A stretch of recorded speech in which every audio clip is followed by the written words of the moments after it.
கர்த்தருடைய நாமத்திற்கு கனமும் தோத்திரமும் மகிமையும் என்றும் என்றும் சதா காலங்களிலும் உண்டாவதாக. ஆண்டவர் இந்த காலை பொழுதும்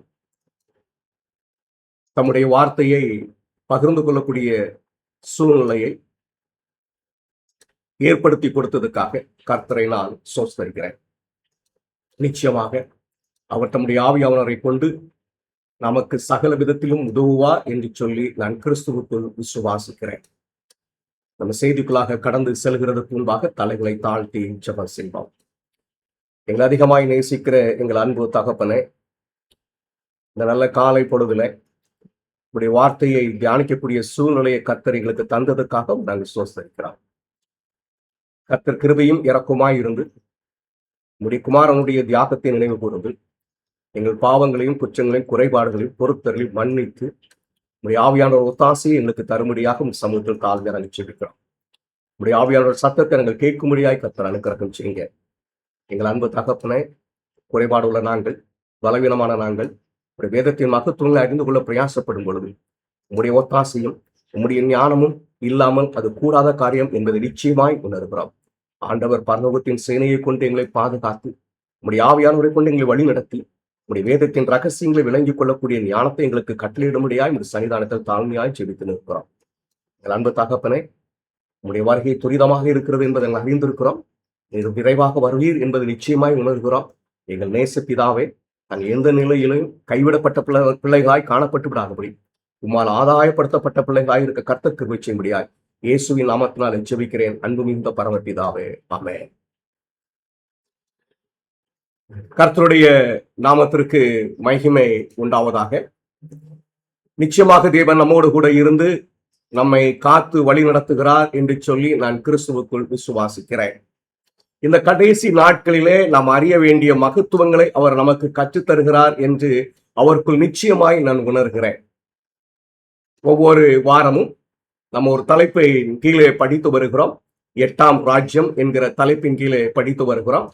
அதை நம்ம படிப்பதற்கு மிக முக்கியமான காரணம், எனக்கு அருமையான தேவனுடைய பிள்ளைகளை, வேத வாக்கியங்களை கற்றுக்கொள்ள பிரயாசப்படும் பொழுது, விசேஷமாக தீர்க்க தரிசனங்களை விளங்கிக் கொள்ள நம்ம பிரயாசப்படும் பொழுது,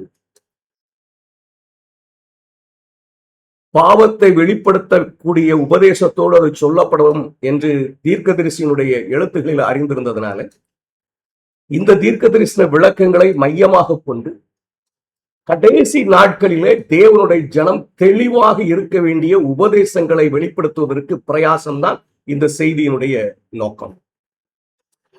அதனால எனக்கு அருமையான தேவனுடைய பிள்ளைகளை, அப்படியே லைனா அப்படி தீர்க்க தரிசனமா படிச்சுட்டு நம்ம போறது இல்லை.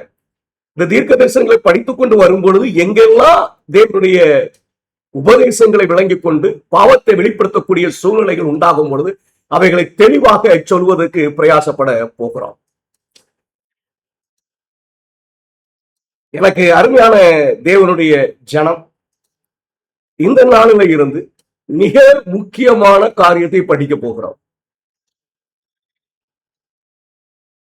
எந்தவித சந்தேகத்திற்கும் இடமின்றி விளங்கிக் கொள்ள வேண்டிய ஒரு உபதேசம். தீர்க்க தரிசனத்துல எச்சரிக்கப்பட்ட ஒரு உபதேசம். வேதம் மிக தெளிவாக பேசுகிறது. தேவனுடைய ஜனத்துக்கு எதிராக ரோமின் அதிகாரமும் சபையினுடைய அதிகாரமும் இணையும் பொழுது பிரமாணம் மாற்றப்படும் என்று வேதம் தெளிவாக சொல்லுகிறது. இந்த பிரமாண மாறுதலை நம்ம விளங்கிக் கொள்வதற்கு பிரயாசப்படும் பொழுது எனக்கு அருமையான தேவனுடைய பிள்ளைகளை, கடைசி காலத்திலே அது அறியப்படுகிற ஒரு உபதேசமாக இருப்பதனால, குழப்பப்படுகிற ஒரு உபதேசமாக இருப்பதனால நம்ம அதை எவ்வளவு தெளிவாக எவ்வளவு ஆழமாக விளங்கிக் கொள்ள முடியுமோ அவ்வளவு தெளிவாக அவ்வளவு ஆழமாக விளங்கிக் கொள்ள போகிறோம். நியாயப்பிரமாணம்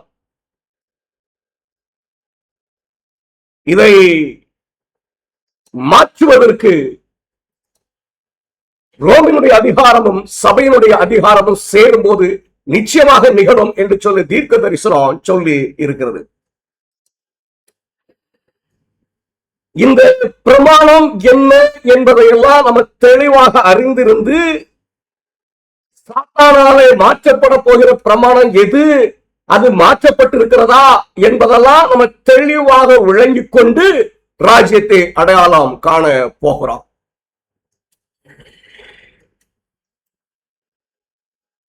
எனக்கு அருமையான தேவனுடைய ஜனமே, இன்னைக்கு நம்ம எதை படிக்க போகிறோம் அப்படின்னு சொன்னா, நியாயப்பிரமாணத்தை மையமாக உள்ள மிக முக்கியமான உபதேசம். வேத வாக்கியங்களை நீங்க போய் படிக்கும் பொழுது இந்த நியாயப்பிரமாணம் மிக மிக முக்கியமானதாக சொல்லப்படும். ஜீவ விருட்சத்தின் மேல் அதிகாரம் உள்ளவர்கள் ஆவதற்கும், வாசல்கள் வழியாய் நகரத்துக்குள் பிரவேசிப்பதற்கும், அவருடைய கற்பனையின்படி செய்கிறவர்கள் பாக்கியவான்கள். இதோ வேதம் சொல்லும் பொழுது காரியத்தின் கடைத்தொகையை கேட்போமாக. தேவனுக்கு பயந்து அவருடைய கற்பனைகளின்படி நடப்பது மிக மிக அவசியமானது என்பதை வேதம் வலியுறுத்துகிறதை நம்ம பார்க்க முடிகிறது.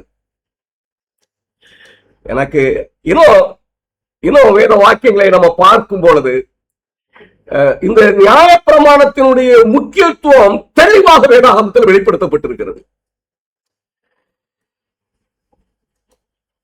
அவருடைய கற்பனைகளை நாம் கைக்கொள்கிறவரானால், அவரை இயேசுவினுடைய பிரமாணங்களை கைக்கொள்கிறவரானால் இயேசுவை அறிந்தவர்களாக நம்ம என்ன செய்வோம், காணப்படுவோம் என்று சொல்லி வேதம் சொல்லுகிறது.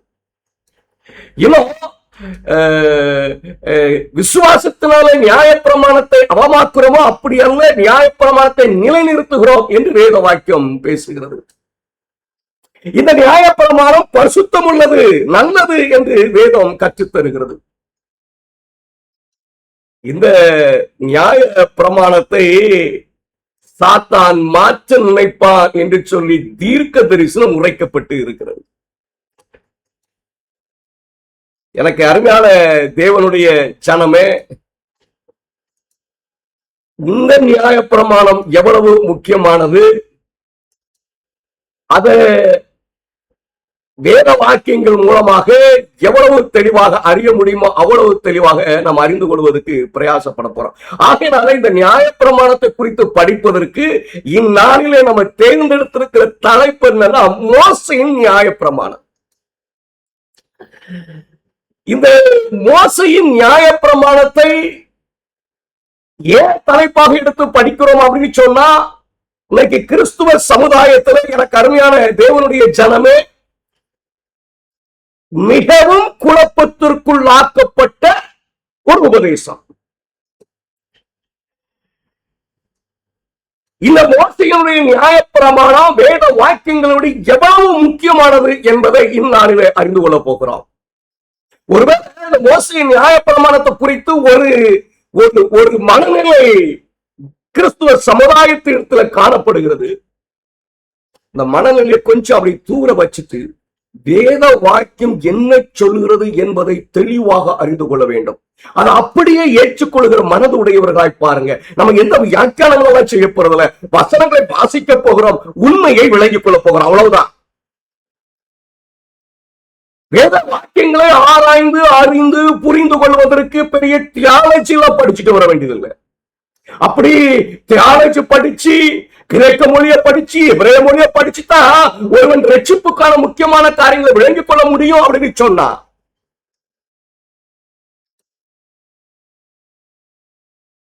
மனிதன் உடைய ஞானத்தை சார்ந்ததாக ரட்சிப்பு மாறிவிடும்.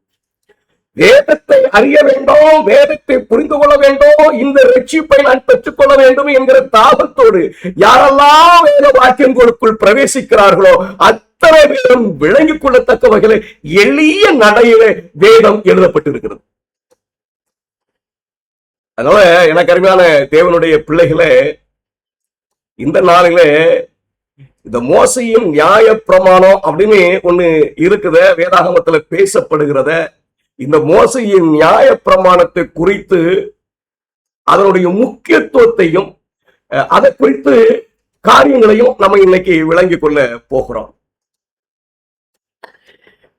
சரி, இது எந்த காலத்திலே பார்க்க வேண்டும்?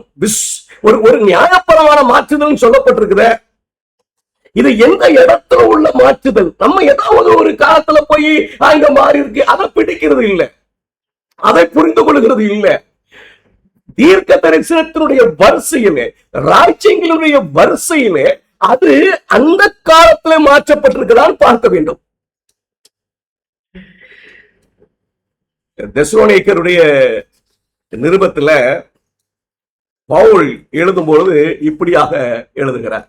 நம்ம இதை ஏற்கனவே ஆராய்ந்திருக்கிறோம், விளங்கி கொண்டு இருக்கிறோம்.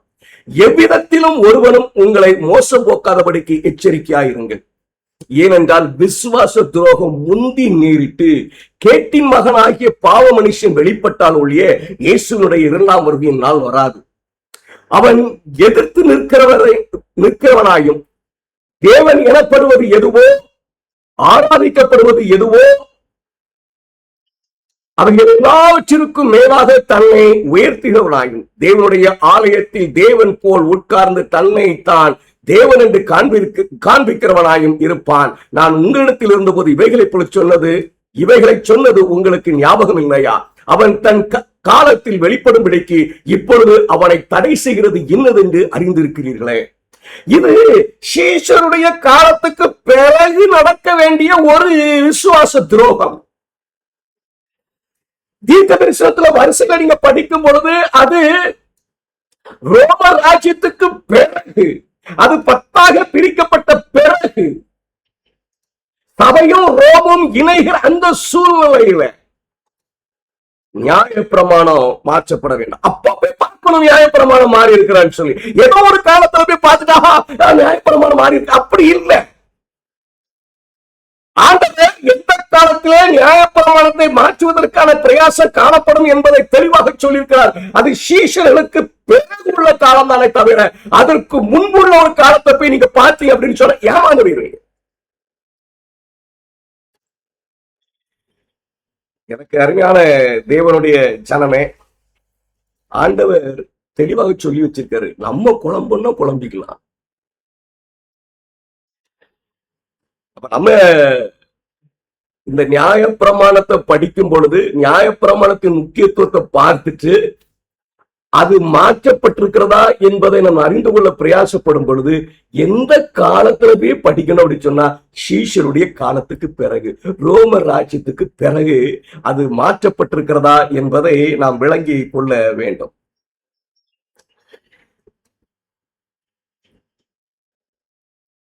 இந்த நியாயப்பிரமாணம் எதுவாக இருக்கும் அப்படின்னு கேட்டீங்கன்னா சீஷர்களாலே போதிக்கப்பட்ட பிரமாணமாக இருக்கும். சீஷருடைய காலத்துக்கு பிறகுதான் இயேசுவினிடத்திலே ஜனங்களை, யூதர்களையும் புறச்சாதிகளையும் வழிநடத்துவதற்காக சீஷர்கள் போதித்த பிரமாணம் தான் மாற்றப்படும். இந்த சீஷர்கள் தாங்கள் சுயமாய் எதையும் போதிக்கவில்லை, இயேசு அவர்களுக்கு கற்றுத்தந்த விதமாக அவர்கள் போதித்தார்கள்.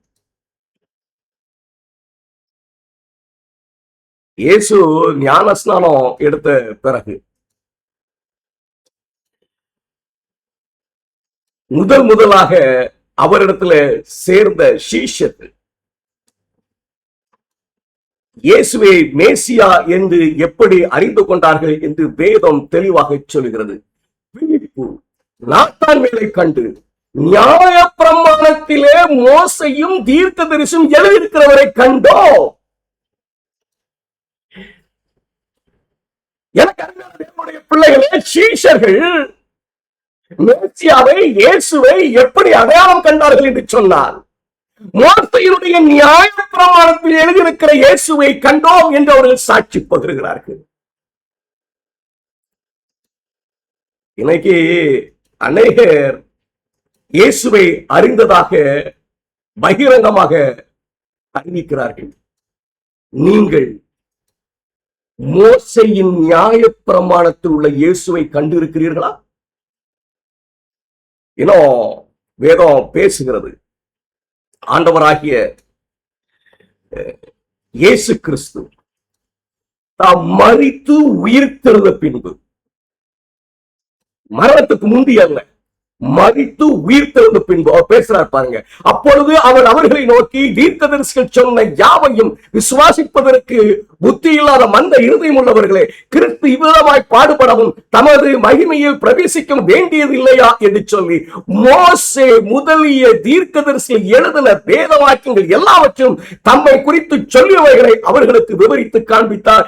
இயேசு கிறிஸ்து தாம் தான் மேசியா என்பதை உறுதிப்படுத்துவதற்கு எங்கே இருந்து உறுதிப்படுத்த மோசையினுடைய நியாயப்பிரமாணத்திலிருந்து. நான் தீர்க்கதரிசி வார்த்தையை விட்டுறேன், நம்ம படிக்கிறது பிரமாணத்தை, தீர்க்கதரிசனத்துக்கு நம்ம கூப்பிடுறது இல்லை. இயேசு தாம் மேசியா, தாம் தான் இந்த இஸ்ரவேல் ஜனங்கள் பூமியில் விழுந்து போன பூமிக்கு இரட்சகர் என்பதை எங்க இருந்து வெளிப்படுத்த மோசையின் நியாயப்பிரமாண புத்தகத்தில் இருந்து. இன்னும் அவர் சொல்றத பாருங்க. அவர்களை நோக்கி, இயேசு அவர்களை நோக்கி, எல்லாம் சிலுவை மரணத்து உயிர்த்தெழுந்த பிறகு நடக்கிற சம்பவம். மோசையின் நியாயப்பிரமாணத்திலும் தீர்க்கதரிசிகளிலும் ஆத்மங்களிலும் சங்கீதங்களிலும் என்னை குறித்து எழுதியிருக்கிறவர்கள் எல்லாம் நிறைவேற வேண்டியது என்று நான் உங்களுக்கு இருந்த போது உங்களுக்கு சொல்லிக் கொண்டு வந்த விசேஷங்கள் இவைகள் என்றார். ஐயா, இயேசு எங்க இருந்துதான் போதனை பண்ணிருக்காரு? மோசையினுடைய நியாயப்பிரமாண புத்தகத்தில் இருந்து. இந்த மோசையினுடைய நியாயப்பிரமாண புஸ்தகம் வேண்டாம், இது தேவையில்லை அப்படின்னு சொன்னா எவ்வளவு பெரிய ஆபத்துல நம்ம இருப்போம் இல்லையா?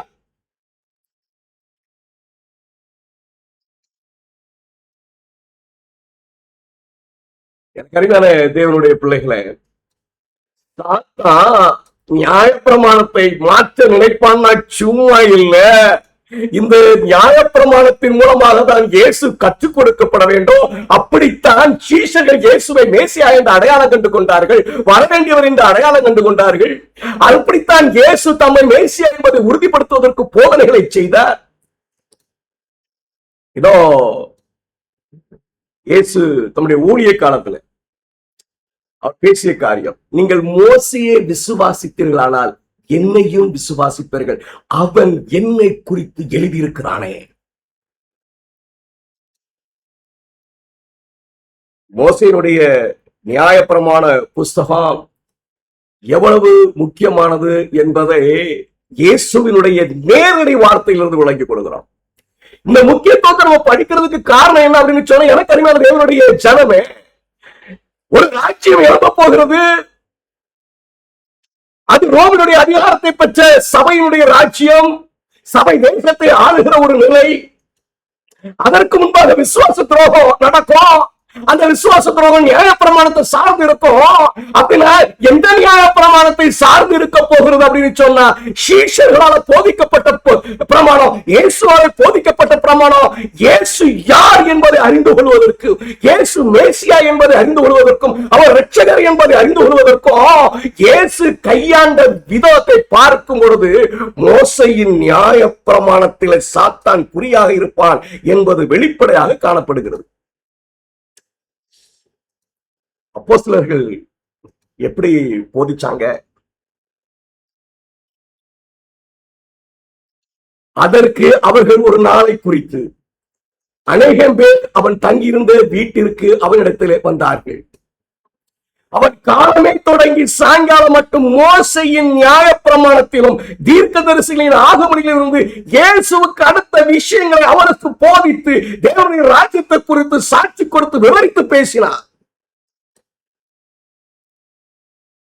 எனக்கு அருமையான தேவனுடைய ஜனமே, சகோதர சகோதரிகளே, உங்களுக்கு மோசையினுடைய நியாயப்பிரமாணத்தில் உள்ள இயேசு அடையாளம் காட்டப்பட்டிருக்கிறாரா? நான் அப்போஸ்தலருடைய உபதேசத்தில் இருப்பேன், நான் இயேசுவினுடைய உபதேசத்தில் இருப்பேன் என்று சொல்லுகிற தேவனுடைய பிள்ளைகளாக நீங்களும் நானும் மோசையினுடைய நியாயப்பிரமாண புத்தகத்தில் இருக்கிற அந்த மகத்துவமான உண்மையை அறிந்திருக்கிறோமா? அந்த இயேசுவை புரிந்திருக்கிறோமா?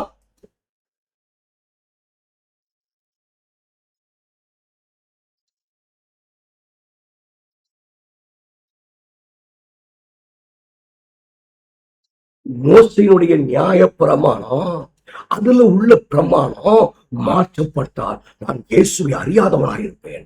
இயேசுவின் நாமத்தை புரிந்தவனாக இருப்பேன். இயேசுவை முழுமையாக வேதத்தின்படி புரிந்து கொள்ளாதவனாக இருப்பேன்.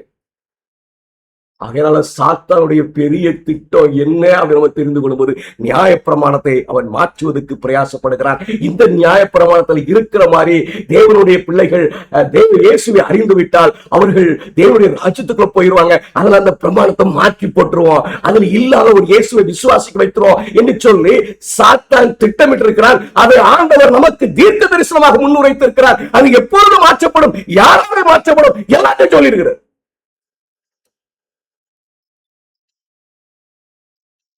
பவுலுடைய சாட்சிய பாருங்க.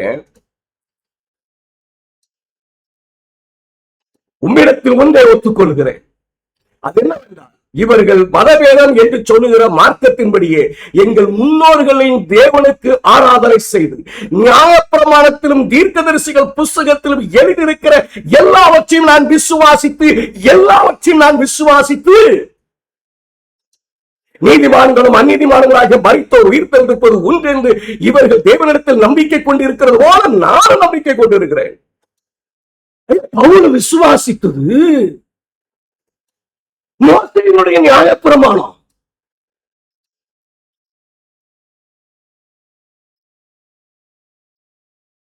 எனக்கு அருமையான தேவனுடைய பிள்ளைகளை, சாத்தான் நியாயப்பிரமாணத்தை மாற்ற நினைப்பான் என்று தீர்க்கதரிசனம் சொல்லப்பட்டிருக்கிறது. இயேசுவாலோ சீஷர்களாலோ உறுதிப்படுத்தி காட்டப்பட்ட ஒரு நியாயப்பிரமாணம் எதுன்னு சொன்ன மோசேயின் நியாயப்பிரமாணம். அது மூலமாக தான் அவர்கள் இயேசுவை வெளிப்படுத்தவர்களாக இருந்தார்கள். நீங்களும் நானும் இந்த மோசேயின் நியாயப்பிரமாணத்தில் உள்ள இயேசுவை அறிந்திருக்கிறோமா?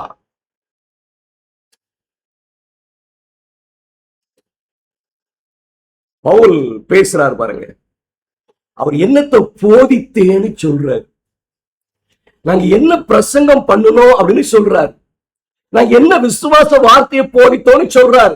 விசுவாசத்தினால் ஆகும் நீதியானது, விசுவாசத்தில் ஆகும் நீதியானது கிறிஸ்துவை இறங்கி வர பண்ணும்படி பரலோகத்துக்கு ஏறுகிறவன் யார், அல்லது கிறிஸ்துவை மரித்தோரிலிருந்து ஏறி வர பண்ணும்படி பாதாளத்துக்கு இறங்குகிறவன் யார் என்று உன் உள்ளத்திலே சொல்லாதிருப்பாயாக என்று சொல்லுகிறது அன்றி இந்த வார்த்தை உனக்கு சமீபமாய் உன் வாயிலும் உன் இருதயத்திலும் இருக்கிறது என்று சொல்லுகிறது.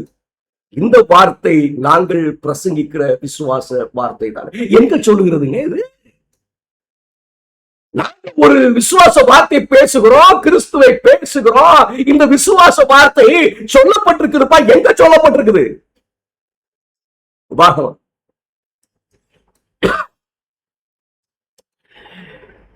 நான் வாசிக்கிறேன். நான் இன்று உனக்கு விதிக்கிற கட்டளை என்ன? உனக்கு மறைபொருளும் அல்ல, அது உனக்கு தூரமானதும் அல்ல. நான் அதை கேட்டு அதன்படி செய்யும் பொருட்டு எங்கள் நிமித்தம் வானத்துக்கு ஏறி அதை எங்களுக்கு கொண்டு வருகிறவன் யார் என்று நீ சொல்லத்தக்கதாக, அது வானத்தில் உள்ளதும் அல்ல. நாங்கள் அதை கேட்டு அதன்படி செய்யும் பொருட்டு எங்கள் நிமித்தம் சமுத்திரத்தை கடந்து அதை கொண்டு வருகிறவன் யார் என்று நீ சொல்லத்தக்கதாக, அது சமுத்திரத்திற்கு அப்புறத்திலும் அல்ல. நீ அந்த வார்த்தையின்படியே செய்யும் பொருட்டு அது உனக்கு மிகவும் சமீபமாய் உன் வழியிலும் உன் இருதயத்திலும் இருக்கிறது. எனக்கு அருமையான தேவனுடைய பிள்ளைகளை,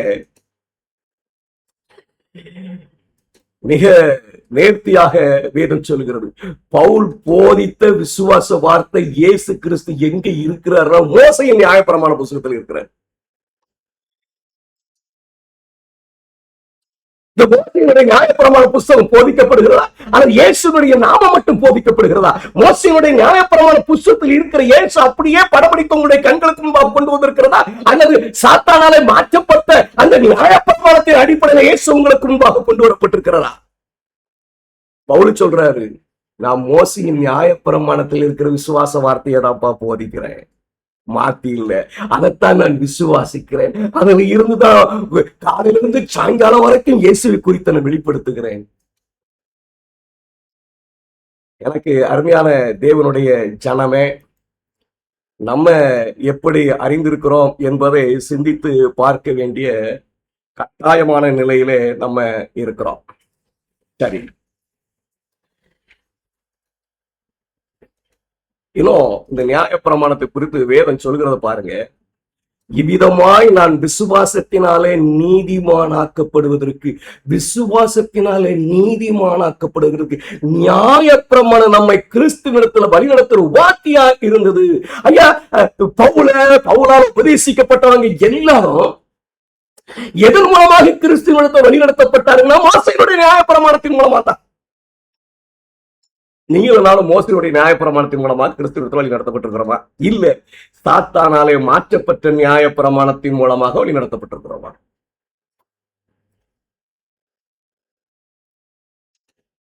இந்த நியாயப்பிரமாணம் இவ்வளவு முக்கியமானதாக இருப்பதனால்தான் அந்த கிறிஸ்துவின் ராஜ்யம், ரோமும் சபையும் இணைந்து செயல்படுகிற அந்த ராஜ்யம் இந்த நியாயப்பிரமாணத்தை மாற்றும்.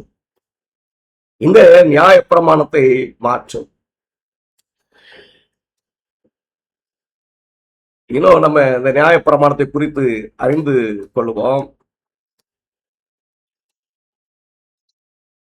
எவ்வளவு முக்கியமான நியாயப்பிரமாணம்,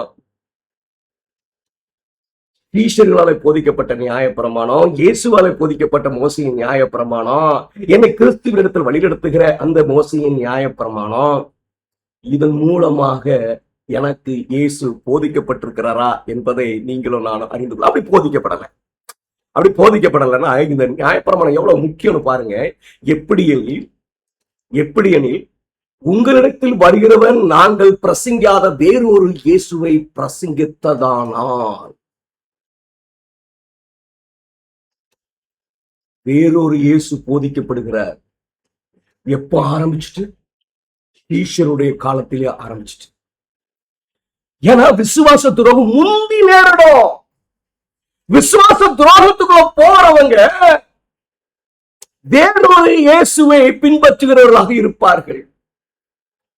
இந்த விசுவாச துரோகம் கொஞ்சம் கொஞ்சமா உண்டாகி அது கடைசியில எங்க போய் நிற்கும்? சில பிரமாணத்தை மாற்றுகிற நிலையில இருக்கும். அப்ப நமக்கு தெளிவாக தெரிந்து விடுவோம், நான் விசுவாச துரோகத்திலே ஆனா இயேசுவை பின்பற்றுகிறானா அல்லது மோசையினுடைய நியாய பிரமாணத்தில் உள்ள இயேசுவை பின்பற்றுகிறானா என்பதை விளங்கிக் கொள்ள முடியும். அல்லது நீங்கள் பெற்றிராத வேறொரு ஆவியும் நீங்கள் ஏற்றுக்கொள்ளாத வேறொரு சுவிசேஷத்தை பெற்றீர்களானால் நன்றாய் சகித்திருப்பீர்களே. ஐயா, வேறொரு ஆவி இருக்கு, வேறொரு சுவிசேஷம் இருக்கிறது. மோசையுடைய நியாயப்பிரமாணத்தினுடைய சுவிசேஷத்தை பவுல் சரியாக விளக்கி கொடுத்தார், சரியாக புரிந்து கொண்டார். அந்த நியாயப்பிரமாணத்தினுடைய இயேசுவை தான் பிரசங்கித்தார். அந்த நியாயப்பிரமாணம் எப்படி அறியப்பட வேண்டுமோ அப்படி அறிந்து அவர் வேத வாக்கியங்களை விளக்கி கொடுத்தார். இன்னைக்கு உங்களுக்கும் எனக்கும் இந்த நியாயப்பிரமாணத்தில் உள்ள இயேசு போதிக்கப்பட்டிருக்கிறாரா? இந்த நியாயப்பிரமாணத்தில் உள்ள இயேசு போதிக்கப்பட வேண்டிய விதமாய் உங்களுக்கு போதிக்கப்படாமல் மாற்றப்பட்ட பிரமாணத்தின் மூலமாக போதிக்கப்பட்டிருப்பாரானால் நான் வருத்தத்தோடு பதிவு செய்கிறேன், நீங்கள் வேறு ஒரு இயேசு இடத்தில் இருப்பீர்கள். இதில் இன்னொரு வாக்கியத்தை நான் சேர்த்துக் கொள்ள விரும்புகிறேன். நியாயப்பிரமாணம் அவசியம் இல்லை அவர்களுக்கு யாராவது, மோசையின் நியாயப்பிரமாணம் அவசியம் இல்லை என்று யாராவது சொல்வார்களான அவர் நம்மை வேறொரு இயேசு இடத்தில் வழி நடத்துகிறவர்களாக இருப்பார். ஏன் அப்படி சொன்னா, என் இயேசு இந்த மோசையுடைய நியாயப்பிரமாணத்தின் மூலமாக தம்மை வெளிப்படுத்தினார். அவருடைய சீஷர்களும் அப்போஸ்தலர்களும் இந்த நியாயப்பிரமாணத்தின் மூலமாக, மோசையுடைய நியாயப்பிரமாணத்தின் மூலமாக தான் இயேசுவை வெளிப்படுத்தினார்கள். பவுல் பகிரங்கமாக சாட்சி சொல்கிறார், இந்த நியாயப்பிரமாணத்தை நான் விசுவாசிக்கிறேன் என்று சொல்லி. பவுல் பகிரங்கமாக சொல்றார், இந்த நியாயப்பிரமாணத்தை, மோசையுடைய நியாயப்பிரமாணத்தில் உள்ள விசுவாசத்தை நான் போதிக்கிறேன் என்று சொல்லுகிறார்.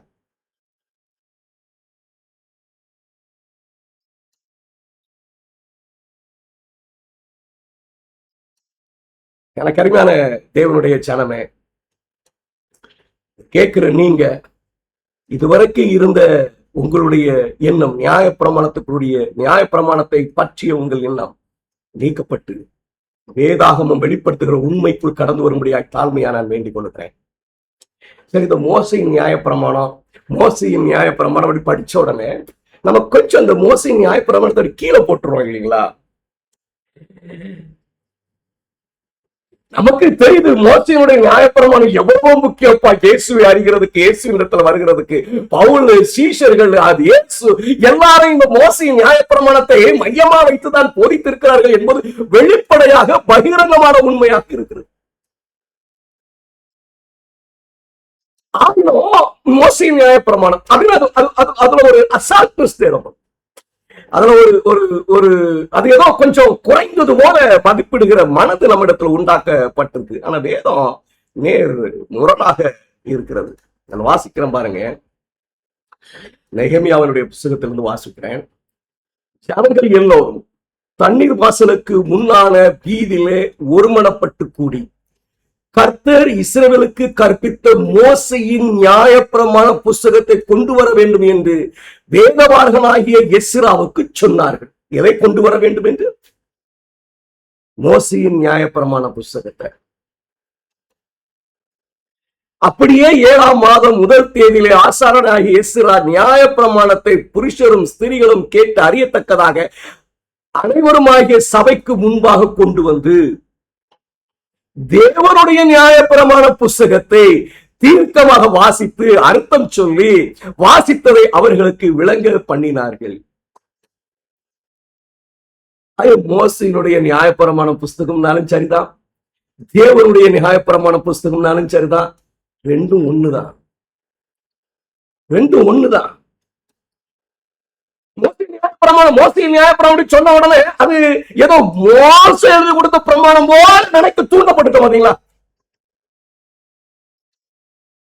நம்ம படிப்போம் இந்த நியாயப்பிரமாணத்தை, மோசையினுடைய நியாயப்பிரமாணத்தை எப்படி ஆண்டவர் கொடுத்தார் என்று சொல்லி.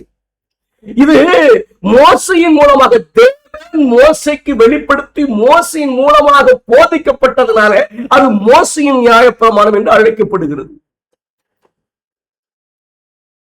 அது உண்மையிலே தேவனுடைய பிரமாணம். அதனாலதான் அந்த தேவனுடைய பிரமாணத்தை மையமாக கொண்டு அது மோசையுடைய பிரமாணம் என்று சொல்லப்பட்டாலோ, அது மோசையின் மூலமாக எழுதப்பட்டாலோ அது தேவனுடையது என்பதனால ஆண்டவராக இயேசு கிறிஸ்து அந்த புஸ்தகத்திலிருந்து, அந்த நியாயப்பிரமாணத்திலிருந்து, மோசையினால் எழுதி கொடுக்கப்பட்ட அந்த நியாயப்பிரமாணத்திலிருந்து தேவன் அறிவிக்க அதை கேட்டு ஜனங்களுக்கு அறிவித்து புஸ்தகத்தில் எழுதி வைத்த அந்த நியாயப்பிரமாணத்தை கொண்டு, மோசையுடைய நியாயப்பிரமாண புஸ்தகத்தை கொண்டு இயேசு தம்மை வெளிப்படுத்தினார். சீஷர்கள் இயேசுவை குறித்து போதித்தார்கள். அதில் உள்ள விசுவாசத்தை தான் வெளிப்படுத்துவதாக சாட்சியாக அறிவித்தார்கள். அதை விசுவாசிப்பதாக சாட்சியாக அறிவித்தார்கள். இப்ப எனக்கு ஒண்ணு நல்லா விளங்குது. அப்படின்னு சொன்னா, மோசையினுடைய நியாயப்பிரமாண புஸ்தகத்தில் உள்ள பிரமாணத்தை மாற்றுவது பொறுத்தன் இருக்கிறான். அதை மாற்றுகிறவன் தேவனுடைய பிரமாணத்தை மாற்றுகிறான் என்பதை அவன் தெளிவாக அறிந்திருக்கிறான். அதனால்தான் அவன் நியாயப்பிரமாணத்தை மாற்றுகிறதுக்கு பிரயாசப்படுகிறான். இன்னொரு வசனத்தை நான் வாசிக்கிறேன். இஸ்ரவேல் எல்லாரும் உமது நியாயப்பிரமாணத்தின், தேவனுடைய நியாயப்பிரமாணத்தை மீறி. அதே தொடர்ந்து படிச்சுட்டு வரும்போது மோசையினுடைய நியாயப்பிரமாண புஸ்தகத்துல சொல்லி இருக்கிற சாபத்துக்கு வருகிறோம். ரெண்டு ஒண்ணு. நீங்க மோசையுடைய நியாயப்பிரமாணத்தை மீறலாம் அப்படின்னாலோ தேவனுடைய நியாயப்பிரமாணத்தை மீறினவர்கள். நீங்க தேவனுடைய நியாயப்பிரமாணத்தை மீறினாலும் மோசையுடைய நியாயப்பிரமாணத்தை மீறினவர்கள். நீங்க தேவனுடைய நியாயப்பிரமாணத்தை மீறினாலும் மோசையினுடைய புத்தகத்தில் எழுதப்பட்ட சாபம் வந்துருச்சு, அது தேவன் உங்கள் மீது உச்சரிக்கப்படுகிற சாபம். நீங்க மோசையினுடைய நியாயப்பிரமாண புத்தகத்தில் எழுதியிருக்கிறபடி நடந்தால் தேவன் உங்களுக்கு கொடுக்கிற ஆசீர்வாதமாக இருக்குமே தவிர அது மோசையினுடைய ஆசீர்வாதமா இல்லை. அப்போ தேவனுடைய பிரமாணம் தான் மோசையினுடைய பிரமாணம் என்று அழைக்கப்படுகிறது. மோசையின் பிரமாணம் என்று நம்ம சொல்லுகிற ஒவ்வொருவரும் அது தேவனுடைய பிரமாணம் என்பதை நம்ம மறந்து விடக்கூடாது. எனக்கு அருமையான தேவனுடைய பிள்ளைகளை, இந்த மோசையினுடைய நியாயப்பிரமாணத்தின் மூலமா தான் இயேசு போதிக்கப்பட வேண்டும். அப்படி போதிக்கப்படாம ஒருவன் மாற்றுவான்னு படிச்சிருக்கோம் இல்லையா, அவன் மாற்றிருப்பாங்களா? அது மோசையினுடைய நியாயப்பிரமாணத்தை, தேவனுடைய நியாயப்பிரமாணத்தை மாற்றிருப்பான் நமக்கு தெரியுதுல்ல. அவன் மாற்றிய அந்த பிரமாணத்தின்படி நான் போதிக்கப்பட்டால்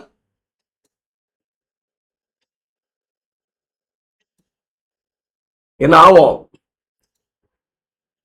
ஆவோம் என்பதை பவுல் தெளிவாக எழுதுகிறார். நாங்கள் உங்களுக்கு பிரசங்கித்த சுவிசேஷத்தை அல்லாமல் பவுல் விசுவாசித்தது மோசையினுடைய நியாயப்பிரமாணம். பவுல் வெளிப்படுத்தி காட்டியது மோசையின் நியாயப்பிரமாணத்தில் உள்ள இயேசு. இயேசு வெளிப்படுத்தி காட்டியது மோசையின் நியாயப்பிரமாணத்தில் தம்மை குறித்து சொல்லுகிற காரியங்கள். அப்ப மோசையினுடைய நியாயப்பிரமாணத்தில் இல்லாத ஒரு சுவிசேஷத்தை நான்காவது பிரசங்கித்த நான்காவது பிறகு மாற்றினாலும் கூட வானத்திலிருந்து வருகிற ஒரு தூதனாவது வேறொரு சுவிசேஷத்தை, மோசையினுடைய நியாயப்பிரமாணத்தில் இருக்கிற சுவிசேஷத்தை அல்லாமல், மோசையின் நியாயப்பிரமாணத்தில் சொல்லப்பட்டிருக்கிற விசுவாசத்தை அல்லாமல், மோசையுடைய நியாயப்பிரமாணத்தில் வெளிப்படுத்தப்பட்டிருக்கிற இயேசுவை அல்லாமல் வேறொரு சுவிசேஷத்தை, வேறொரு சத்தியத்தை சொல்ல ஒருவன் பிரயாசப்படுவானால் அவன் சபிக்கப்பட்டவனாய் இருக்க கடவுள்.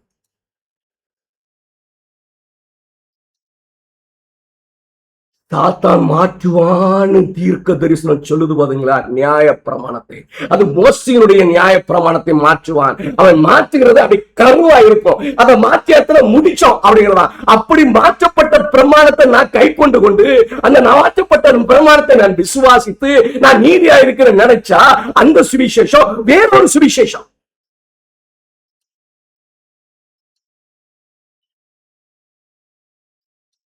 ஒரு மனதில் தூண்டும்.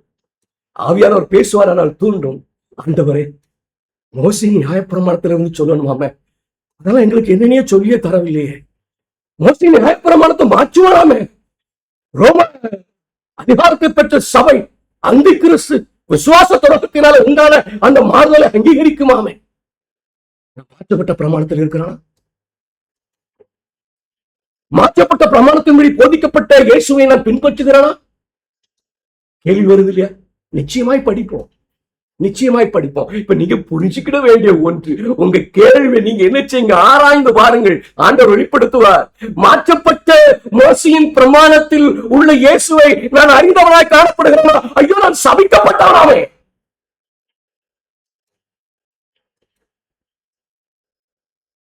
முன் சொன்னது போல மறுபடியும் சொல்லுகிறேன், நீங்க ஏற்றுக்கொள்ளாத சுவிசேஷத்தை அல்லாமல் வேறொரு சுவிசேஷத்தை ஒருவன் உங்களுக்கு பிரசங்கித்தால் அவன் சபிக்கப்பட்டவனாய் இருக்க கடவன். அவங்க ஏற்றுக்கொண்ட சுவிசேஷம் மோசையினுடைய நியாயப்பிரமாண புத்தகத்தில் உள்ளது. அவங்க விசுவாச வார்த்தை எதை சொன்னா மோசையினுடைய நியாயப்பிரமாண புத்தகத்தில் உள்ளது.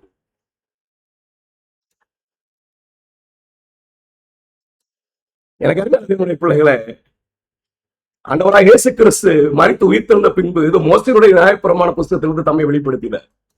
தம்மை குறித்த காரியங்கள் எல்லாம் சொன்னார். சீஷர்கள் நாள் முழுவதும் உட்கார்ந்து மோசையினுடைய நியாயப்பிரமாண புத்தகத்தில் இருக்க இயேசுவை வெளிப்படுத்தினார்கள். அவர்கள் தாங்கள் போதிக்கிற விசுவாசத்தின் வார்த்தை அந்த மோசையினுடைய நியாயப்பிரமாண புத்தகத்தில் இருப்பது என்பது சாட்சியாக அறிவித்தார்கள். அந்த நியாயப்பிரமாண புத்தகத்தை மாற்ற நினைப்பான் என்று தீர்க்க தரிசனம் சொல்லப்பட்டிருக்கிறது. மாற்றப்பட்ட நியாயப்பிரமாண புத்தகத்தை, மோசையினுடைய நியாயப்பிரமாணத்தை நான் பின்பற்றுவேனானால் நான் வேறொரு சுவிசேஷத்தின் கீழாய் இருப்பேன், சபிக்கப்பட்டவனாய் இருப்பேன். நீங்களும் நானும் மோசையினுடைய நியாயப்பிரமாண புத்தகத்தில் வெளிப்படுத்தப்பட்டுள்ள சொல்லப்பட்டுள்ள இயேசுவை பின்பற்றுகிறோமா? அல்லது சாத்தானிய ராஜ்யம் பூமியில ஸ்தாபிக்கப்படும் பொழுது நியாயப்பிரமாணத்தை மாற்றுவான் என்று வேதம் சொல்லுகிறதே, அப்படி மாற்றப்பட்ட மோசையினுடைய நியாயப்பிரமாணத்தை பின்பற்றுகிறோமா? மாற்றப்பட்ட மோசையின் நியாயப்பிரமாணத்தை பின்பற்றுகிறவன் இருந்தால் நான் வேறொரு இயேசுவோடு கூட நிற்பதனாலே நான் சபிக்கப்பட்டவனாய் இருப்பேன். தொடர்ந்து நம்ம படிக்கும் பொழுது அந்த மாற்றப்பட்ட பிரமாணம் உங்கள் கண்களுக்கு முன்பாக சுட்டி காட்டப்படும் பொழுது மோசையின் நியாய பிரமாணத்தை நோக்கி உங்கள் கண்கள் திரும்ப வேண்டும். இல்லைன்னா நம்ம சபிக்கப்பட்டவர்களாகத்தான் இருப்போம். சரி, இன்னும் கொஞ்சம் அந்த மோசையினுடைய நியாய பிரமாண புத்தகத்தை நம்ம படிக்க போறோம் இல்லைங்களா? அதை குறித்து இன்னும் கொஞ்சம் ஆழமான காரியங்களை தெரிந்து கொள்வோம். இந்த மோசையினுடைய நியாய பிரமாணம் அப்படின்னு சொன்ன உடனே அதற்குள்ள நிறைய விதமான பிரமாணங்கள் அடங்கி இருக்கிறது. மோசையின் நியாய பிரமாணத்தில் எழுதியிருக்கிறபடி உன் தேவனாய கர்த்தருடைய கட்டளைகளையும் கற்பனைகளையும் நியமங்களையும் சாட்சிகளையும் கைக்கொள். அவர் வழிகளில் நடக்கும்படிக்கு அவருடைய காவலை காப்பாயாக. அனைத்து விதமான பிரமாணம் இந்த மோசேயினுடைய நியாய பிரமாண புஸ்தகத்துல இருக்கு.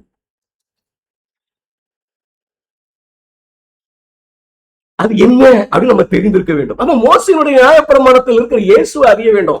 அது எப்படி என்பதை நம்ம தெரிந்திருக்க வேண்டும். இங்க நிறைய பிரமாணம், நிறைய விதவிதமான பிரமாணம் இருக்கும் அப்படின்னு சொல்லி வேத வாக்கியம் சொல்லுகிறது. என்ன என்ன பிரமாணம் இருக்கும் அப்படிங்கிறத நான் இங்க பட்டியலிட்டு இருக்கிறேன். ஒருவேளை வேத வாக்கியம் நீங்க வாசிக்க போறதுல நீங்க அதை வாசித்து விளங்கி கொள்ளலாம். ஒழுக்க பிரமாணம். இந்த ஒழுக்க பிரமாணம் பாவம்னா என்ன, நீதினா என்ன என்பதை சுட்டி காட்டுகிறது. அது 10 கற்பனைகள். யாத்திராகம புஸ்தகத்துல 20ஆம் அதிகாரத்துல 3 - 17 வரைக்கும் நீங்க வாசிக்கலாம். உதாரணத்துக்கு களவு செய்யக்கூடாது. சடங்கு பிரமாணங்கள். இது பலி பண்டிகையை குறித்த பிரமாணங்கள். உதாரணத்துக்கு பஸ்கா பண்டிகை லேவியராகம புஸ்தகத்தில் நீங்கள் 1வது அதிகாரம் இருந்து 7வது அதிகாரம் வரைக்கும் 23ஆம் அதிகாரம் வரைக்கும் இந்த பிரமாணங்களை குறித்து பார்க்கலாம். ஒரு சாம்பிளானதான் நான் போட்டிருக்கேன். இன்னும் விரிவாக என்ன ஆகாம எல்லா இடத்துல அது சொல்லப்பட்டிருக்கிறது நீங்க பார்க்கணும். தேசம் மற்றும் நீதிக்கு அடுத்த பிரமாணம், தேசத்துக்கு அடுத்த பிரமாணம். இஸ்ரவேல் தேசமா ஸ்தாபிக்கப்பட போறாங்க இல்லையா? அப்ப அந்த தேசத்துல அவங்க எப்படி இருக்குன்னு சொல்லி பிரமாணங்கள் என்ன செய்தார்? ஆண்டவர் எழுதி கொடுத்தார்.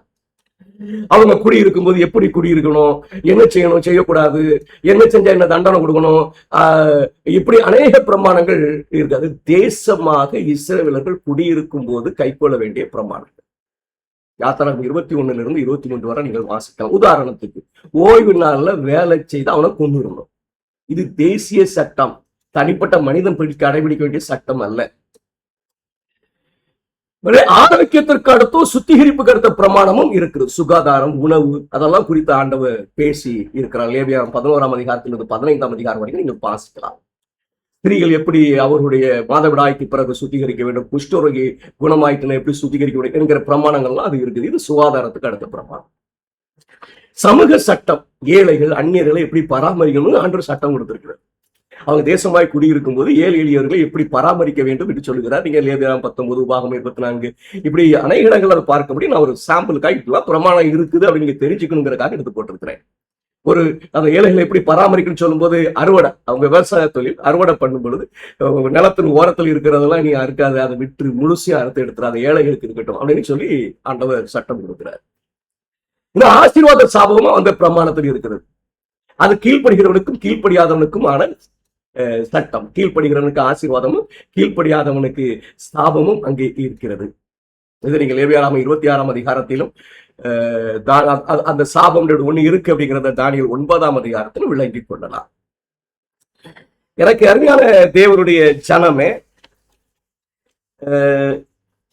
இந்த பிரமாணத்தை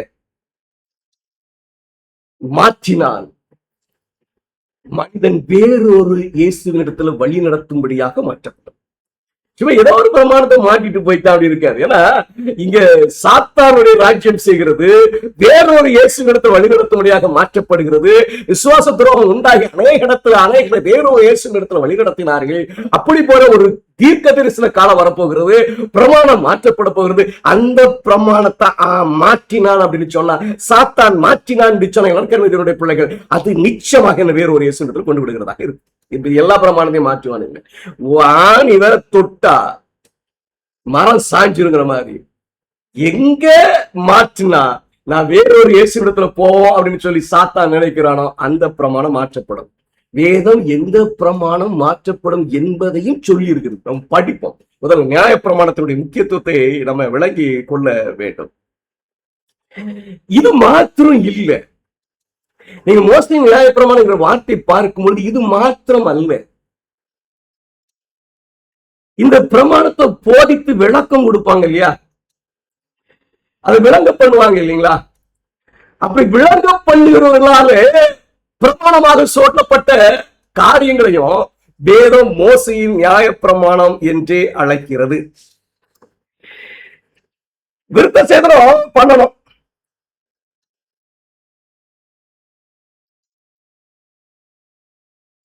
விருத்த சேதனம் பண்ணணும், 8ஆம் நாள்ல பண்ணணும்.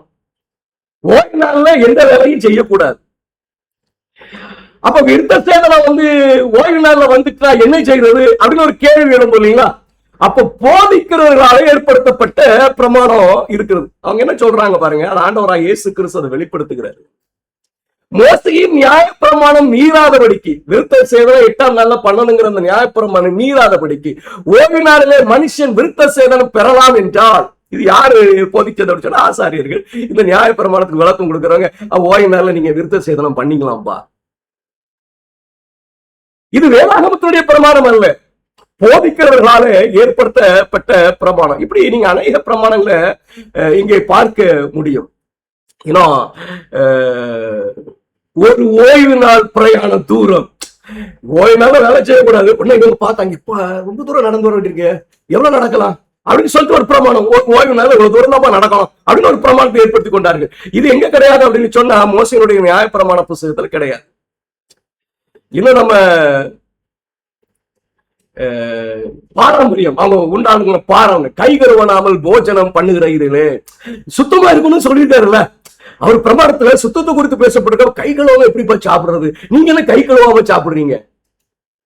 இதெல்லாம் யாரால ஏற்படுத்தப்பட்ட பிரமாணம் அப்படின்னு கேட்டீங்கன்னா, மோசையினுடைய நியாய பிரமாணத்தை பிரசங்கிக்கிறவர்களா ஏற்படுத்தப்பட்ட பிரமாணம்.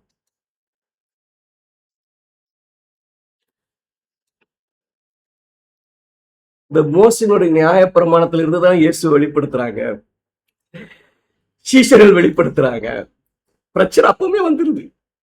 இந்த மோசையினுடைய நியாய பிரமாணத்துல சீஷர்களை வெளிப்படுத்துறதுல பிரச்சனை வந்துட்டு, இயேசுவை வெளிப்படுத்துறதுல பிரச்சனை வந்துட்டு, இந்த நியாய பிரமாணத்தை போதிக்கிறவர்கள் மத்தியில பிரச்சனை வந்துச்சு. மோசையினுடைய நியாய பிரமாணத்தில் இருந்துதான் பவுல் இயேசுவை வெளிப்படுத்தி காட்டுகிறாரு. மோசையினுடைய நியாய பிரமாணத்தில் இருந்துதான் சீஷர்கள் இயேசுவை வெளிப்படுத்தி காட்டுறார்கள். அப்படி மோசையினுடைய நியாய பிரமாணத்தில் இருந்து இயேசு வெளிப்படுத்துகிற ஒரு கூட்டம் யூதர்களின் மனமாறி வந்தவர்கள். அவங்க மோசையினுடைய நியாய பிரமாணத்திலிருந்து விருத்த சேதனத்தை பண்ணணும், இயேசுவைத்தான் பின்பற்றணும், ஆனா விருத்த சேதனத்தை பண்ணணும். மோசையினுடைய நியாய பிரமாணத்தில் உள்ள இயேசுவை பின்பற்றும் பொழுது இயேசு அதற்கு பிறகு விருத்த சேதன அடையாளத்துக்கு பதிலாக ஞானஸ்தானத்தை ஏற்படுத்திட்டாரு புரிந்து கொண்ட பவுல் சீஷர்கள் இல்ல அது அவசியம் இல்லை.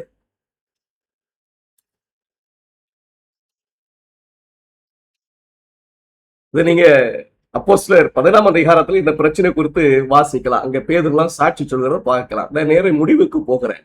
இந்த பிரச்சனைக்கு தீர்வு சொன்னாங்க, போதிக்கிறவர்களுக்கு சொல்லப்பட்ட தீர்வு.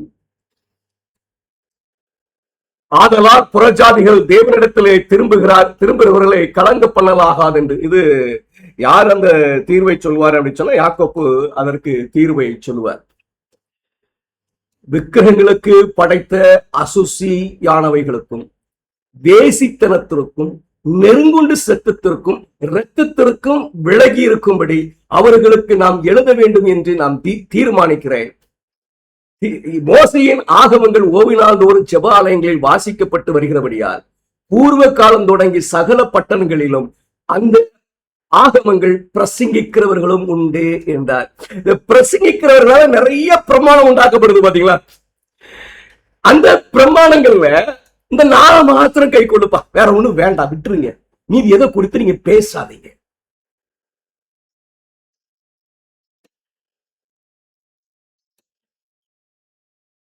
அப்படின்னு நம்மால் என்ன பண்ணிட்டான் அப்படின்னா, மோசையின் பிரமாணத்துல நானும் தான், வேற ஒண்ணும் வேண்டாம், வேற ஒண்ணும் வேண்டாம். ஐயோ, மோசையின் நியாய பிரமாணத்தை போதிக்கிறவர்களுக்கு சொல்லுகிற ஆலோசனை இந்த நாளை மட்டும் பேசுங்க, வேற ஒண்ணு நீங்க பேச வேண்டாம். போதிக்கிறது நிறைய பிரமாணங்கள் உண்டாக்கப்பட்டிருக்கு இல்லையா, அதெல்லாம் நீங்க வலியுறுத்த வேண்டாம், இதை மாத்திரம் பேசுங்க. எனக்கு அருமையான தேவனுடைய பிள்ளைகளை, இவைகளையும் என்ன அப்படின்னு வேதம் சொல்லுகிறது என்று சொன்னால் மோசையினுடைய நியாயப்பிரமாணம் என்று சொல்லுகிறது. இது மனிதனால ஏற்படுத்தப்பட்ட பிரமாணம். மோசையினுடைய நியாயப்பிரமாணத்துக்கு விளக்கம் கொடுத்தா அதுல இந்த 4 காரியத்தை மாத்திரம் நீ விளக்கு, வேற ஒண்ணு நீ விளக்க வேண்டாம். மறுபடியும் எல்லாம் தெளிவாக இருக்கும். அப்படி விலைக்கு கொடுக்கப்பட்ட பிரமாணங்கள் இதை மட்டும் நீ பேசு, இதுக்கு அடுத்த காரியங்களை மட்டும் பேசு, வேற ஒண்ணு நீ பேச வேண்டாம். மிக முக்கியமான 4 காரியங்கள். நீங்க போய் வேதத்தை கொஞ்சம் அதை அறிந்து கொள்வதற்கு என்ன பிரமாணம் வச்சிருந்தாங்க அப்படின்னு சொல்லி அறிந்து கொள்வதற்கு, விக்கிரங்களுக்கு படைத்த அசூசியை குறித்து பேசுகிறார்கள், அதில் விளக்கப்படுவதுன்னு சொல்லுவார். அவ்வளவுதான். அவங்க என்ன பிரமாணம் பண்ணாங்க, என்ன பண்ணாங்க அப்படிங்கிறதெல்லாம் இருக்காது. நீங்க யாத்திராகம் 34:15, லேவியராகம் 17:7 இதை புசிக்க கூடாது அப்படின்னு சொல்லி நீங்க புரிந்து கொள்ள முடியும். அப்ப என்னென்ன அசூசியில என்னென்ன புசிக்க கூடாது, எப்படி புசிக்க கூடாது. நீங்க பவுலுடைய இடத்துக்கு போனீங்க அப்படின்னு சொன்னா, விக்கிரகங்கள் படித்தது விக்கிரம் ஒரு தேவன் இல்லை என்று நீங்க நினைச்சேன்னா நீ புசிக்கிற, உன் விசுவாசி அதை தப்பா நினைப்பான், அதனால நீ புசிக்காத அப்படிப்ப. இது போதிக்கிறவர்களாக ஏற்படுத்தப்படுகிற பிரமாணங்கள். வேசித்தனத்திற்கு அவங்க என்ன போதித்தாங்கன்னு தெரிஞ்சுக்க முடியாது. நெருங்குண்டு செத்ததற்கு நம்மளால யூகிக்க முடிகிறது. ஏன்னா நெருங்குண்டு செத்ததுல ரத்தத்தை கீழே சிந்த முடியாது, அதனால அதை புசிக்க கூடாது அவங்க சொல்லிட்டு வரோம். ரத்தத்திற்கு என்னது, இது கொலையா இல்ல மிருக மாமிசத்தை புசிப்பதா, இதை குறித்து பேச, இதெல்லாம் நீங்க அறிய முடியாது. இது அப்போ மோசையினுடைய நியாய பிரமாணத்துக்கு விளக்கம் கொடுக்கிறவர்களாக போதிக்கப்பட்ட இந்த பிரமாணங்களில அவங்க அன்னைக்கு என்ன பேசிக்கொண்டா அந்த நாளை மாத்திரம் வலியுறுத்துங்க, வேற ஒண்ணு நீங்க வலியுறுத்த வேண்டாம் அப்படின்னு சொல்லுவாங்க. இப்போ மோசையினுடைய நியாய பிரமாணம் என்ன என்ன இருக்குது அப்படின்னு சொல்லி நீங்க தெரிஞ்சு கொள்ள பிரயாசப்பட்டா, ஒழுக்க பிரமாணம் இருக்கிறது, 10 கற்பனைகள், சடங்கு பிரமாணங்கள் இருக்கிறது, மனிதனை ரட்சிப்பதற்கான தேவனுடைய திட்டம், தேசத்துக்கு அடுத்த பிரமாணங்கள் இருக்கிறது, ஆரோக்கியத்துக்கு அடுத்த பிரமாணங்கள் இருக்கிறது, சமுதாயத்திற்கு அடுத்த பிரமாணங்கள் இருக்கிறது, ஆசீர்வாதம் சாபம் அங்கே இருக்கிறது. மோசையின் நியாய பிரமாணத்தில் எழுதப்படாத, மோசையினுடைய நியாய பிரமாணத்தை போதிக்கிறவர்களால் ஏற்படுத்தப்பட்ட பிரமாணமும் மோசையினுடைய நியாய பிரமாணம் என்று அழைக்கப்பட்டது என்பதை தேவனுடைய பிள்ளைகளாகி நீங்களும் நானும் மனதிலே வைத்து கொள்ள வேண்டும். சரி, இந்த பிரமாணத்துல எதை மாற்றுவா கண்டிப்பா சொல்லிடலாம். போதிக்கிறவராக ஏற்படுத்தப்பட்ட பிரமாணத்துக்கு இதுக்கு சம்பந்தம் இருக்காது. அதனால அதை குறித்து நம்ம அதிகமா என்ன செய்ய வேண்டியது, யோசிக்க வேண்டியது இல்லை. உடனே நல்லா தெளிவாக நம்ம விளங்கிக் கொள்ள வேண்டும், மிக தெளிவாக விளங்கிக் கொள்ள வேண்டும். என்ன அப்படின்னு சொன்னா, இந்த பிரமாணத்தில எதை மாற்றினார், வேறொரு இயேசுவினிடத்திலே விழுந்து போன மனிதனை வழிநடத்தி நிலைநிறுத்த முடியும் என்று சாத்தான் அறிந்திருக்கிறானோ அந்த பிரமாணம் மாற்றப்படும். அந்த பிரமாணம் எது என்பதையோ வேதம் நமக்கு தெளிவாக பேசுகிறது. நம்ம எந்தவித சந்தேகத்துக்கும் இடையில்லாம விளங்கிக் கொள்ளும்படியாக பேசுகிறது. நம்ம தொடர்ந்து படிக்கும் போது அறிந்து கொள்ளலாம். பிரமாணத்தினுடைய முக்கியத்துவத்தை நம்ம அறிந்து கொண்டு, வேதம் எந்த பிரமாணத்தை சாத்தான் மாற்றுவான் என்று சொல்லியிருக்கிற அந்த பிரமாணம் மாற்றப்பட்டு, அப்படி மாற்றப்பட்ட பிரமாணத்தின் கீழே நான் இயேசுவை தொழுது கொள்கிறவனாக இருந்தால் நான் வேறொரு இயேசுவின் இடத்துல இருக்கிறவனாக இருப்பேன், வேறொரு சுவிசேஷத்தை பின்பற்றுகிறவனாக இருப்பேன்.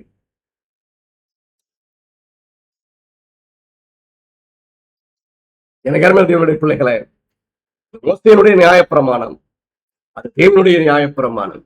அதை கொண்டே இயேசு தம்மை மேசியா என்பதை வெளிப்படுத்தி காட்டினார். அதை கொண்டே சீஷர்களும் அப்போஸ்தலர்களும் மேசியாவை இயேசு கிறிஸ்து என்று அங்கீகரித்து வெளிப்படுத்தினார்கள். அந்த நியாயப்பிரமாணத்தை, மோசேயினுடைய நியாயப்பிரமாணத்தை, தேவனுடைய நியாயப்பிரமாணத்தை விசுவாசிப்பதாக பவுல் சாட்சியாக அறிவிக்கிறார். அவன் போதிக்கிற விசுவாச வார்த்தை அந்த நியாயப்பிரமாண புத்தகத்தில் இருக்கிற வார்த்தை என்பதை அவன் வெளிப்படுத்துகிறான்.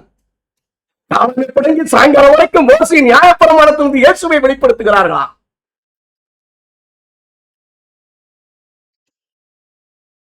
இயேசுவை அறிகிறதுக்கு மிக முக்கியமான காரியம் நியாயப்பிரமாணத்தில் இருக்கு. அந்த நியாயப்பிரமாணத்தை சாத்தானிய ராஜ்யம் மாற்றி இருக்கிறது.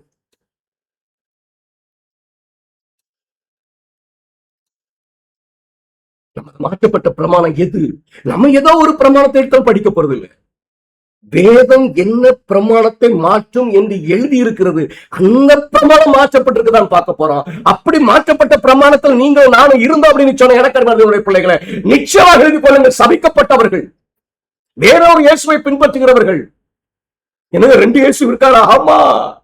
நியாயப்பிரமாணம் மாற்றப்பட்ட நியாயப்பிரமாணத்தை பின்பற்றுகிறவர்கள் வேறொரு இயேசுவின் இடத்தில் இருக்கிறார்கள். சாத்தானாலே போதிக்கப்படுகிற இயேசுவின் இடத்தில் இருக்கிறார்கள்.